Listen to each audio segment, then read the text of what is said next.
انتخابات سے دور بھاگے گا. اب یہ عوام کے ذہنوں میں ایک شک ضرور ڈالتے ہیں کہ دیکھیں جی موبائل کے اوپر تھم امپریشن سے آج کل موبائلز ان لاک ہو جاتے ہیں, تو اس میں کون سی بڑی قیامت آ گئی کہ الیکٹرانک ووٹنگ مشینز آ رہی ہیں. اس کے اوپر وہ کہہ رہے ہیں کہ ہم اپوزیشن کے ساتھ ابھی بھی بیٹھ کر بات کرنے کو تیار ہیں. What is the hurdle؟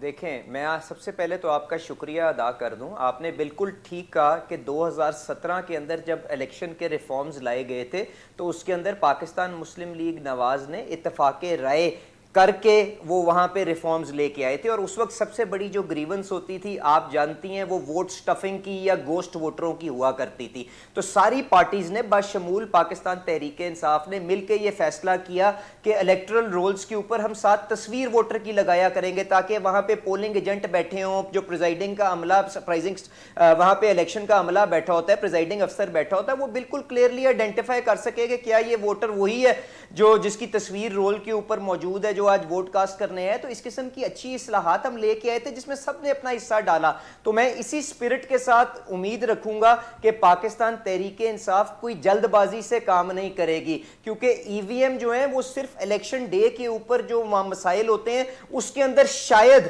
میں آپ سے یقیناً نہیں کہہ رہا ہوں, میں کہہ رہا ہوں شاید اس کے اندر مدد کر دے, پر جو پری پول ریگنگ اس ملک کے اندر ہوتی ہے, آپ نے کنٹونمنٹ کے الیکشنوں میں نہیں دیکھا کہ ڈیولپمنٹ کی سکیمیں کس طرح سے کرنے کی کوشش کی گئی, آپ نے سیالکوٹ کے ضمنی الیکشن میں نہیں کیا دیکھا کہ پاکستان تحریک انصاف اکیلی جماعت ہے جو اس طرح کرتی ہے علی؟ اس سے پہلے کسی جماعت نے پری پول ریگنگ اس طرح کی, کسی نے خزانے کے منہ نہیں کھولے, کسی نے کسانوں کے لیے کوئی پیکیج نہیں اناؤنس کیا. چلیں تو پھر ہم یہ تو طے کر لینا کہ ای وی ایم جو ہے وہ ان مسائل کو حل نہیں کرے گا. تو جب باقی کی جماعتیں مل کے کہتی ہیں آئیں بیٹھ کے ہولسم پیکج کے ذریعے ہم سارے کے سارے الیکشن کے قوانین کو مضبوط کریں, چیف الیکشن کمیشن کو آ کے اور مضبوط کریں, تو کیوں یہ چیف الیکشن کمیشن کو آگ لگانے چل پڑے؟ کیا اس کا حل یہ ہے؟ میں آپ سے گزارش بار بار کر رہا ہوں, ای وی ایمز جو ہیں وہ صرف الیکشن ڈے کے اوپر رزلٹ کمپائلیشن کے اندر مدد کر سکتے ہیں, اور یہ کنٹروورشل ڈیوائس ہے. اس کے اندر ملکوں کے بہت برے ایکسپیرینسز ہوئے ہیں. انگلینڈ کے اندر جو آپ کے آج بھی ڈیولپ ملک ہیں, جرمنی کی مثال ہے, انہوں نے یہ ریفارمز ریورس کیے ہیں. آپ کو اگر اس چیز کے اوپر کام کرنا ہے, اس کی نہ صرف آپ کو ٹیکنیکل وائبلٹی بنانی ہے, فائنینشل فیزیبلٹی بنانی ہے. 1 لاکھ سے زیادہ پولنگ سٹیشن ہوں گے, اس کے لیے آپ جو یہ ای وی ایمز بنائیں گے پیسے کہاں سے آئیں گے؟ اگر 3 گنا الیکشن کی کاسٹ بڑھ جاتی ہے اور ریزلٹ بھی کوئی حاصل نہیں ہوتا تو مقصد کیا ہے ساری کی ساری چیز کا؟ انڈیا میں نہیں ہوتی الیکٹورل ووٹنگ جو ہے وہ الیکٹرانک, وہ انہوں نے بھی حل نکالا, ہم نہیں نکال سکتے ایسا کوئی حل؟ آپ ماشاءاللہ ایک پڑھی لکھی اینکر ہیں, آپ اپنی ریسرچ کرتی ہیں, مجھے بتائیے گا کہ ای وی ایم جو ہیں انڈیا کے اندر 20 سال کے اندر انٹروڈیوس کیے گئے تھے, سٹیٹ بائی سٹیٹ ان کو پائلٹ کر کے کیا گیا تھا. یہ مجھے بتا دیں انہوں نے کتنے پائلٹ رن کر لیے, اور کیا پاکستان کے اندر بھی فیزڈ انداز کے اندر الیکشن ہوتے ہیں؟ چلیں مجھے سوال لے کر جانے دیں, وہ کٹھی لے لیں گے اور 1 لاکھ پولنگ سٹیشنوں میں لے لیں گے. گزارش یہ انیکا نہیں, لیٹ می کلوز, ہمیں نیت اپنی ٹھیک کر لیں. اگر ہم چاہتے ہیں کہ صاف شفاف الیکشن کرنے ہیں تو اس کے آسان طریقے بھی موجود ہیں. یہ کیوں نہیں ہمیں بتاتے کہ ڈسکا کے اندر کس نے کس کے کہنے کے اوپر پریزائڈنگ افسر کو وہاں پہ ہائی جیک کیا گیا تھا 20 سے زیادہ. وہ رپورٹ جب 3-4 دنوں میں آپ کے سامنے الیکشن کمیشن ریلیز کرے گا, آپ کو خود پتا چل جائے گا یہ کس نیت سے یہ ریفارمز لے کے آنا چاہتے ہیں. 3-4 دنوں میں کوئی تہلکہ مچنے والا ہے علی؟ جی بالکل مچنے والا ہے, کیونکہ جہاں تک ہمیں معلوم ہے جو الیکشن کمیشن ہے اس نے جو پریزائڈنگ افسر جو 20 سے 25 کے قریب تھے جن کو کڈنیپ کیا گیا تھا حکومت کی ریکویسٹ کے اوپر, حکومت کی ایما کے اوپر, وہ رپورٹ کمپائل کر کے ریلیز کی جا رہی ہے. اور یہی وہ رپورٹ ہے جس کی وجہ سے پریشانی آپ کو نظر آتی ہے کہ کبھی یہ بشیر خان صاحب عرف اعظم سواتی صاحب کہتے ہیں الیکشن کمیشن کو آگ لگا دو, کبھی فواد چودھری صاحب چڑھائی کرتے ہیں, کبھی بابر اوان صاحب میدان میں آ جاتے ہیں. یہ بہت امپورٹنٹ پوائنٹ ہے. Let me take this to Ahmed Jawad صاحب. احمد جواد صاحب, foreign funding case election commission کے پاس ہے آپ لوگوں کا. اس کے علاوہ آپ کو پتہ ہے اس سے پہلے وہ فیصل واؤڈا صاحب والا مسئلہ بڑا ہائپ کریٹ ہوئی تھی اس کی. اس کے بعد اب یہ جو علی بات کر رہے ہیں کہ 3-4 دن بعد ایک ایسی رپورٹ سامنے آئے گی ڈسکا کے انتخابات کے حوالے سے کہ پھر پاکستان تحریک انصاف کی صفوں میں کھلبلی مچ جائے گی, یہ وجہ تو نہیں ہے آج کل جو ساری توپوں کا رخ ای سی پی کی طرف ہے؟ نہیں دیکھیں انیکا, ایک تو یہ ہے کہ دیکھیں ہمارے تو ایک حکومتی ترجمان نے غصے میں کہا کہ ہم الیکشن کمیشن کو ایسے الیکشن کمیشن کو آگ لگا دینی چاہیے, لیکن کسی نے آگ لگائی ہے نہ لگانی ہے. کہنا بھی نہیں چاہیے نا, ٹھیک ہے کہنا بھی نہیں چاہیے, لیکن دیکھیں اب جو یہ سبق ہمیں پڑھایا جا رہا ہے پی ایم ایل این کی طرف سے, یہ تو وہ پولیٹیکل پارٹی ہے جس نے سپریم کورٹ کے اوپر حملہ کر دیا تھا, ٹھیک ہے نا. اب آپ ہمیں کیا اب سبق پڑھائیں گے کہ ہم جو ہے وہ آئینی اداروں کا کوئی احترام کر رہے ہیں یا نہیں کر رہے. بہرحال میں یہ کہہ رہا ہوں کہ میں تو ابھی بھی الیکشن کمیشن کے اوپر اور الیکشن ریفارمز کے اوپر میرٹ کے اوپر بات کرنا چاہتا ہوں. میں الیکشن کمیشن کے پہ کوئی الزامات نہیں, لیکن اس کا بائسڈ ہونے کا جو ایک تاثر ہے اس کو ضرور میں بیان کر رہا ہوں کہ وہ کس طریقے سے وہ بائسڈ ہوا ہے اور کیسے اس کا سٹانس جو ہے وہ کتنا اپوزیشن کے ساتھ الائن لگتا ہے. اور اس سے ظاہر ہے کہ پھر کیبنٹ میں یہ چیز ڈسکس ہوتی ہے کہ الیکشن کمیشن کیوں اس طرح کی, آپ کو یہ پتہ ہونا چاہیے کہ الیکشن کمیشن کے اوپر یہ ذمہ داری ڈالی گئی تھی کہ وہ کسی ضمنی الیکشن میں الیکٹرانک ووٹنگ مشین کا استعمال کریں گے ایز اے پائلٹ پروجیکٹ. آج تک نہیں انہوں نے کیا. اب جب آپ کو مالا فائدے نظر آ رہی ہے اس میں جان بوجھ کے؟ بالکل, مجھے اس میں ان کی یہ اس وقت الیکشن کمیشن کا جو تاثر بن رہا ہے وہ یہ ہے کہ کسی طریقے سے 2023 کے الیکشنز میں ای وی ایم ووٹنگ مشینز جو ہیں وہ نہ آ سکیں. اور Pakistan Tehreek Insaf by hook or by crook E V M voting not by hook or by کروک. دیکھیں دو سٹیپ ہیں. ایک سٹیپ ہے کہ پارلیمنٹ کے اندر بل کا پاس ہونا, وہ ہماری ذمہ داری ہے, چاہے اس کو ہم اتفاق رائے سے کرتے ہیں, بل وہاں پہ پیش ہوتا ہے, یا حکومت اس کو آرڈیننس کے ذریعے کرتے. دونوں صورتوں میں وہ آئینی طریقہ ہے, ٹھیک ہے. اس کے بعد اس کی امپلیمنٹیشن جو ہے وہ پارلیمنٹ نے نہیں کرنی, پی ٹی آئی نے نہیں کرنی, وہ الیکشن کمیشن آف پاکستان کرے گا. وہ میتھڈ ڈٹرمن کرے گا کہ اس مشین کو اور پرانے بیلٹ پیپر کو اور روایتی طریقے کو کیسے آپس میں مرج کرنا. چلیں, میرے سیگمنٹ کا ٹائم ختم ہو گیا, but thank you so much. جی علی, کوئک کلوزنگ بات میں کر دوں. میں صرف یہ گزارش اپنے پیارے بھائی سے کرنا چاہ رہا تھا, سپریم کورٹ پہ جنہوں نے حملہ کیا تھا نا اور جن کو سزائیں ہوئی تھیں, آج 99.9% وہ ان کی پارٹی میں موجود ہیں, اور جو ان کی پارٹی میں نہیں ہیں وہ ان کے اتحادی ہیں. تو کائنڈلی کم از کم سوچ کے بولیں. میں تو صرف پھر بھی گزارش کر رہا ہوں کہ ہمیں اداروں کو مضبوط کرنے کے لیے ہر کسی کو اپنا رول ادا کرنا چاہیے. That is an important point and I wish وہ آپ ان کو پڑھا رہے ہیں, وہ آپ کو پڑھا رہے ہیں. پڑھ لکھ کر کسی طریقے سے پارلیمنٹ سے ایک پڑھی لکھی پارلیمنٹ نکلا ہے تو کیا ہی بات ہو جائے, پھر وہ عوام کو یہ پوچھنا نہیں پڑے گا کہ ہو کیا رہا ہے اور ہونا کیا ہے. بٹ احمد جواد صاحب, علی پرویز صاحب, thank you so much both of you join me in the show. ابھی بریک کی طرف جائیں گے, بریک کے بعد بات کریں گے پاکستان کرکٹ, ہر دل عزیز کھیل ایک بار پھر کھٹائی میں پڑتا ہوا نظر آ رہا ہے. ایک بریک کے بعد.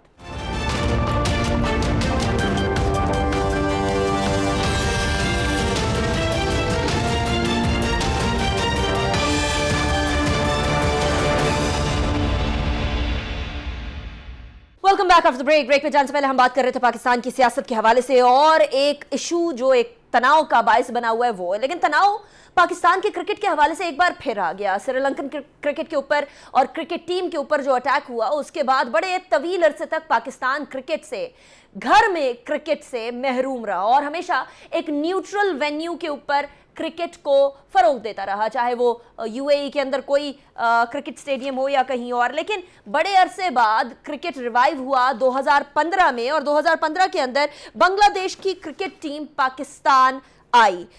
اس کے بعد پھر انٹرنیشنل کرکٹ ٹیم جو ہے وہ پاکستان کا رخ کرنے لگ گئی. 2017 کے اندر سری لنکا کی کرکٹ ٹیم آئی, 2018 کے اندر ویسٹ انڈیز کی کرکٹ ٹیم آئی, 2019 کے اندر ایک بار پھر سری لنکن ٹیم پاکستان آئی, اور 2020 کے اندر بنگلہ دیش اور زمبابوے دونوں کی ٹیمز نے پاکستان کا رخ کیا. جنوری 2021 میں جنوبی افریقہ کی ٹیم آئی اور 14 برس بعد پاکستان آئی, اور اب اس بار یعنی سپٹمبر 2021 میں نیوزی لینڈ کی ٹیم آئی. نیوزی لینڈ کی ٹیم کو بھرپور سیکیورٹی دی گئی, پاکستان کی فوج نے اس کو سیکیورٹی فراہم کی, اور کئی دنوں تک وہ پریکٹس کرتے رہے. تقریباً 4 دنوں تک پریکٹس ہوتی رہی. این اس دن جس دن شائقین کا جوش و خروش عروج پر تھا, نیوزی لینڈ کی ٹیم بیک آؤٹ کر گئی, اور بیک آؤٹ کرنے کے بعد نیوزی لینڈ کے اپنے کیپٹن کی طرف سے اس کے اوپر اظہار تشویش سامنے آیا ہے. لیکن ہمارے انٹیریئر منسٹر نے اس بارے میں کیا کہا ہے وہ ملاحظہ کریے گا. نیوزی لینڈ کی ٹیم کا الزام ہمارے پہ اپوزیشن اور دوسرے لوگ دے رہے ہیں. فرسٹ ٹائم ہوا پاکستان میں کہ کیبنٹ نے نیوزی لینڈ کی ٹیم کو کیبنٹ نے آرمی کی سیکیورٹی پرووائڈ کی, اور یہ وزارت کا نہیں تھا فیصلہ, یہ کابینہ کا فیصلہ تھا. اتنی نیوزی لینڈ میں فورسز نہیں ہوں گی جتنی پاکستان نے نیوزی لینڈ کی ٹیم کے لیے سیکیورٹی مہیا کی, اور ہم نے آخری وقت تک یہ کوشش کی. یہاں سری لنکا کی ٹیم آئی, یہاں اور ٹیمیں آئیں, لیکن آل آف سڈن انہوں نے جانے کیا فیصلہ کیا. پاکستان کی ایجنسیاں دنیا کی مضبوط ترین ایجنسیاں ہیں. اگر ان کے پاس ایسی کوئی تھریٹ الرٹ نہیں تھی تو دنیا یہاں سے ہزاروں میل دوروں کے پاس, اور وہ ثابت ہو گیا. جس ای میل کا وہ حوالہ دے رہے ہیں اس وقت تک تو وہ میچ کینسل ہو چکا تھا وہاں جا کے. اب بہت ساری کنسپیریسی تھیوریز بھی سامنے آ رہی ہیں, لیکن پاکستانی کرکٹ کو کتنا دھچکا لگا اس حوالے سے بھی بات کریں گے, اور واقعی میں یہ کنسپیریسی تھیوریز سچ ہیں یا نہیں اس حوالے سے بھی بات کریں گے. ہمارے ساتھ جو مہمانان موجود ہیں میں ان کا تعارف کروا دوں. یاسر حمید ہمارے ساتھ موجود ہیں, بڑے معروف کرکٹر ہیں, پاکستان کے کسی تعارف کے محتاج نہیں ہیں. بہت شکریہ یاسر, آپ نے ہمیں جوائن کیا. It's a pleasure having you in the شو.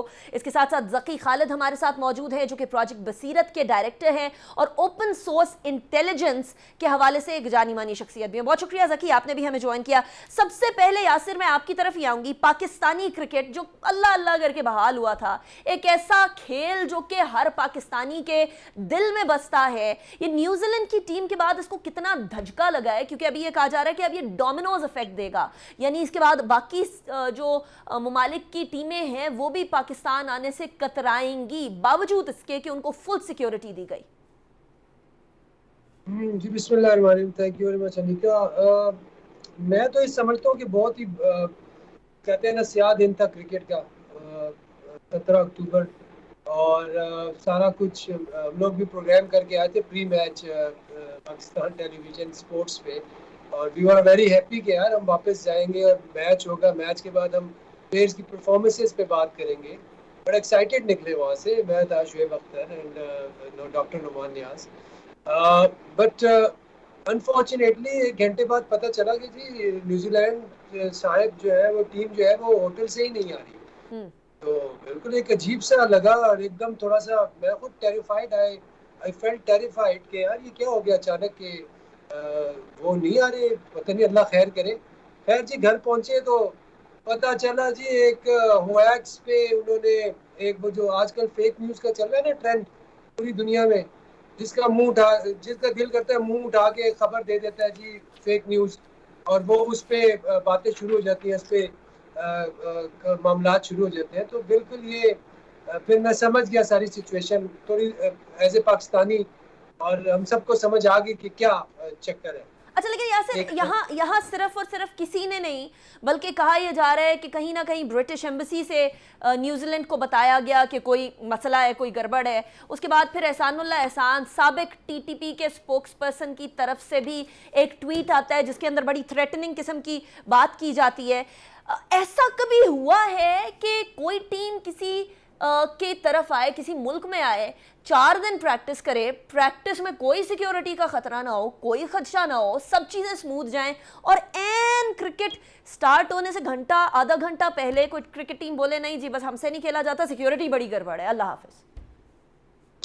دیکھیں اس چیز کی مثال بالکل کہیں نہیں ملتی. پاسٹ میں یہ 150 سال سے گیم کھیلا جا رہا ہے, اور یہ تو وہ بات ہوئی کہ یار فلانے محلے کے ساتھ میچ نہیں کھیلنا, وہاں پہ لڑکے مارتے ہیں تو وہاں پہ جا کے میچ نہیں کھیلنا, وہاں پہ جو ہے نا ہار جو تو کراؤڈ مارتے ہیں. تو خیر اللہ کا شکر ہے کہ میں 10 سال پاکستان کے گراؤنڈز میں کھیلوں. پاکستان کے لیے میں 2003 سے لے کے 2010 تک کھیلا ہوں. آج دن تک میں نے کبھی اس طرح کا انسیڈنٹ نہیں دیکھا کہ پاکستان میچ ہارا ہو اور اپوزیشن کی بس پہ کوئی پتھراؤ ہوا ہو یا کوئی اس طرح کی کوئی بدتمیزی ہوئی ہو. ایون کبھی سٹینڈز میں بھی اس طرح نہیں ہوا کہ کوئی فیلڈر کھڑا ہے اور وہاں سے کوئی پتھر مارا ہے یا کوئی آلو مارا ہے یا کوئی ٹماٹر مارا ہے. تو آپ دیکھیں نا یار, دیکھیں یہ بات ساری بات ایکسیپٹنس کی ہے, اور میں سمجھتا ہوں کہ بحیثیت قوم ہم لوگوں کو اپنے جو ہے نا اپنی جو چیزیں اپنی ایک پیج پہ آنا چاہیے. ٹھیک ہے, اسپیشلی چلے بجلی مہنگی ہو گئی, گیس مہنگی ہو گئی, لیکن کھیلوں کے معاملے کے اوپر تو ایک پیج پہ ہونا چاہیے. بالکل ٹھیک کہہ رہے ہیں یاسر, بڑی ریزیلینٹ قوم ہے. میں آپ کی طرف واپس آ رہی ہوں, میں ذکی کی طرف بھی جانا چاہ رہی ہوں. ذکی, احسان اللہ احسان کا ٹویٹ آنا اور یہ جاننے جانا کہ احسان اللہ احسان کو کس طریقے سے بھارت اپنے ہاتھوں میں استعمال کر رہا ہے. پھر ابھینندن مشرا, اس حوالے سے بھی آپ نے اوپن سورس انٹیلیجنس کی کہ انہوں نے پہلے ہی لکھ دیا تھا کہ نیوزی لینڈ کرکٹ ٹیم میں فیس ٹیرر ان پاکستان. اس کے ساتھ ساتھ پھر یو کے کا کردار سامنے آنا, اینڈ دین 5 ممالک جن کی ابھی تھوڑے دیر پہلے شیخ رشید صاحب کی بھی آپ بات سن رہے ہوں گے, وہ ایک کنسپیریسی بھی سامنے آنا, اب یہ کنسپیریسی تھیریز ہیں یا ان میں کوئی صداقت ہے کہ پاکستان کے خلاف ایک منظم کوشش کی گئی کہ پاکستان کے امیج کو, جو کہ بڑی تیزی سے بہتر ہوا, 70-80 ہزار جانوں کا نذرانہ دینے کے بعد صحیح ہوا, اب وہ اس کو ایک بار پھر خراب کیا جائے؟ از دس جسٹ اے کنسپیریسی یا اس کے اندر کوئی صداقت ہے؟ دیکھیں, first of all thank you نیکا فار ہیونگ می. اس میں سب سے پہلے تو یہ چیز بتانے کی ضرورت ہے کہ ایک کنسرٹڈ ایفرٹ ضرور تھی. احسان اللہ احسان کے ٹویٹ کے علاوہ جو سنڈے گارڈین لائف کے اسپیشل کورسپونڈنٹ اور اس وقت بیورو چیف ہیں ابھی نندن مشرا, انہوں نے ایک آرٹیکل لکھا تھا 21 اگست کو, اور اس آرٹیکل کے کنکلوژن میں وہ یہ کہتے ہیں کہ میں نے نہ صرف مجھے افغانستان اور پاکستان میں کچھ سورسز نے سو کالڈ اطلاع دی ہے ایک سو کالڈ ٹیررسٹ اٹیک کی تھریٹ کی, وہ یہ بھی دعویٰ کرتے ہیں کہ نیوزی لینڈ کرکٹ ٹیم کے جو پبلک افیئرز مینیجر ہیں رچرڈ بوک صاحب ان کا نام ہے, وہ کہتے ہیں کہ رچرڈ صاحب کو میں نے کال کی ہے اور کال کر کے میں نے ان سے کہا ہے کہ آپ کیا ان چیزوں کے بارے میں آپ اطلاع رکھتے ہیں, تو انہوں نے کہا کہ میں اس چیز پہ کامنٹ نہیں کر سکتا, ہم ایک انڈیپینڈنٹ ٹیم آف کنسلٹنٹس کی اسیسمنٹ پہ اپنے فیصلے کرتے ہیں. تو ایک چیز ہمیں اس سے یہ پتہ چلتی ہے کہ جو نیوزی لینڈ کرکٹ ٹیم ہے اس کی جو بھی سیکیورٹی اسیسمنٹ ہوتی ہے وہ ایک پرائیویٹ کوئی گروپ آف کنسلٹنٹس کرتے ہیں, جس کے بارے میں فرینکلی میرے پاس کوئی نالج نہیں ہے, لیکن اتھارٹیز کنسرنڈ کو اس کا پتہ ہوگا. وہ کون سی گروپ ہے جس نے عین موقع پہ جا کے اپنا ایک یو ٹرن لیا اور فیصلہ کیا کہ جو ہے نا اچانک سے پاکستان کی سچویشن جو ہے نا وہ ایک 360 ڈگری پہ ہو گئی ہے, جو کہ سینس نہیں بنتی. اور دوسری بات یہ ہے کہ I think it goes without آؤٹ سیئنگ کہ جس نیوز پیپر کے لیے وہ لکھتے ہیں اس کے جو فاؤنڈر ہیں Mobashar Jawed Akbar, he is still currently a member parliamentarian of the B J P. ٹھیک ہے, he is not a part of that newspaper any more, but اس نیوز پیپر کی جو پیرنٹ کمپنی ہے اس کا نام ہے I T V network. I T V network کے جو ایڈیٹوریل کنسلٹنٹ ہے وائن نیوز چینل کے ساتھ وہ ایم جے اکبر ہی ہیں. سو آپ دیکھیں ایک کانفلکٹ آف انٹرسٹ ہے. دیر از somebody who is a member of the ruling party جو کہ ایڈیٹوریل انفلوئنس رکھتے ہیں, اور ان کا انڈین اخبار کانٹیکٹ کرتا ہے آؤٹ آف دا بلو, ان کا کمیونیکیشن ہے احسان اللہ احسان کے ساتھ, اور وہ ایک فیک نیوز کی تحت نیوزی لینڈ کو کانٹیکٹ کرتے ہیں. اب تعجب کی بات صرف یہ ہے کہ نیوزی لینڈ میں وہ کون سے کنسلٹنٹس ہیں جنہوں نے یہ اسیسمنٹ کیا. اور جہاں تک آپ کا دوسرا سوال ہے, دیکھیں فائیو آئیز کا میں آپ کو اتنا بتا دوں, جو فائیو آئیز کا نیٹ ورک ہے اس وقت ریئلسٹکلی اسپیکنگ ان کی جو اس وقت امیڈیٹ انٹیلیجنس کلیکشن پرائیورٹیز ہیں وہ افغانستان ہے اور جو انڈو پیسیفک کا ایریا. تو آئی تھنک اس کو تھوڑا سا پولیٹیکلی تھوڑا ایگزیجریٹ کیا گیا ہے کہ یو ایس بھی شامل ہے اس میں اور یو کے بھی شامل ہے. I would not comment on that. I think it's going a bit too far. But I would say کہ as far as Five Eyes میں آسٹریلیا بھی شامل ہوتا ہے. As far as Australia is concerned, it would never be in their public interest کہ وہ ایسی چیز کو ڈسکریڈٹ کریں جو جس سے ان کے اپنے ملک کو اچھا خاصا ایک ریونیو ملتا ہے. تو I think اس حد تک صداقت ہے, and I personally believe that it is more to do with an Indian influence operation instead of some back channel conspiracy. صحیح ہے, اور انڈین انفلوئنس جہاں آ جاتا ہے وہاں آف کورس پاکستان کا بھلا تو ہونے سے رہا. لیکن یاسر, اب یہ کہا جا رہا ہے اور خبریں ابھی گردش کر رہی ہیں, ابھی اس کے بارے میں کوئی کنفرمیشن نہیں ہے, کوئی ایز سچ ٹھوس خبر نہیں ہے, لیکن خبریں یہ گردش کر رہی ہیں کھیلوں کی دنیا کے اندر کہ یو کے اور آسٹریلیا بھی اپنی ٹیموں کے پاکستان کے دورے کے حوالے سے سوچیں گے. کیا آپ کو لگتا ہے کہ نیوزی لینڈ ٹائپ کوئی کام کرنے کی کوشش ہوگی, یا پوسٹ پون ہو جائے گا, یا کینسل ہی ہو جائے گا یہ معاملہ؟ دیکھیں اب اس کے بعد اب کیا کہہ سکتے ہیں, اب کچھ بھی ہو سکتا ہے. لائک یو نو میچ سے 1 گھنٹہ پہلے اگر وہ پل آؤٹ کر سکتے ہیں تو اب اگر وہ آئیں گے ٹھیک ہے, تو کچھ ظاہری بات ہے اپنی ان کی جو انٹیلیجنس ٹیم ہے جو بھی ہے وہ یہاں پہ they are already here, ٹھیک ہے, اور وہ اس پہ ورک آؤٹ کر رہے ہوں گے میرے خیال سے.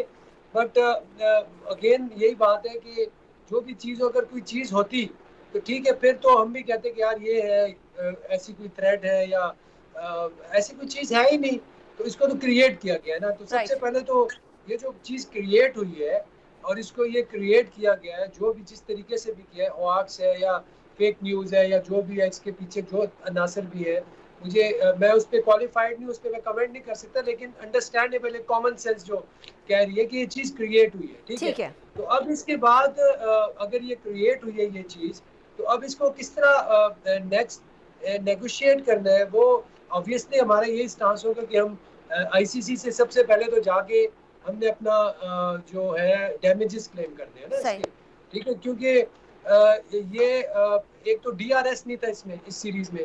اب ہم ان سے یہ کہہ سکتے ہیں کہ یار آپ ہم یہ 3-0 جیتے ہیں یہ سیریز، کیونکہ ہم نے واک اوور نہیں کیا، واک اوور ادھر سے ہوا ہے، یونیلیٹرل ہوا ہے، ٹھیک ہے. ہم لوگوں نے، ہمیں نہیں پتا یار، یہ ہے ہی نہیں ایک چیز. صحیح ہے. This is unfair and opposite to what a sportsman spirit actually demands. بہت شکریہ یاسر حمید، آپ نے جوائن کیا. Zaki Khalid, thank you so much for joining me in the show. ناظرین، اس کے بعد جو نیوزی لینڈ کے کرکٹ کیپٹن ہیں ان کی طرف سے بھی کچھ بیانات آئے جس میں انہوں نے اس تمام سچویشن کو بڑا شرمناک قرار دیا اور یہ کہا کہ اللہ کرے کہ یا ایز ان ہی پریڈ کہ کسی طریقے سے یہ دور رس نتائج جس کے نا امید ہے کہ دورہ ختم ہونے کے بعد دیر پا اثرات نہیں ہوں گے. لیکن خیر، ڈیمیج ہیز بین ڈن. اب پاکستان کو اس کو بہتر کرنے کی طرف، اس کا ڈیمیج کنٹرول کرنے کی طرف جانا چاہیے. جس طرح یاسر حمید بھی کہہ رہے تھے کہ ابھی پہلے آئی سی سی کے ساتھ جا کر تو ڈیمیجز کلیم کیے جائیں. اس کے ساتھ ساتھ پاکستان نے اتنے عرصے سے اتنی جانوں کے نذرانے پیش کیے اور اللہ کا شکر ایٹ لاسٹ ہم لوگوں نے پیس ری گین کر لیا. ہمارے ہمسائے کے اندر جو حالات ہو رہے ہیں افغانستان کے، اس کا ڈائریکٹ ملبہ یا کسی بھی طریقے سے اس کو ڈائریکٹ پاکستان کے ساتھ کوریلیٹ کرنا نا انصافی ہے، کھیل کے میدان میں بھی، سیاست کے میدان میں بھی. اسی کے ساتھ انیکا نثار کو اجازت دیجیے. اپنا بہت خیال رکھیے گا. اللہ حافظ و ناصر.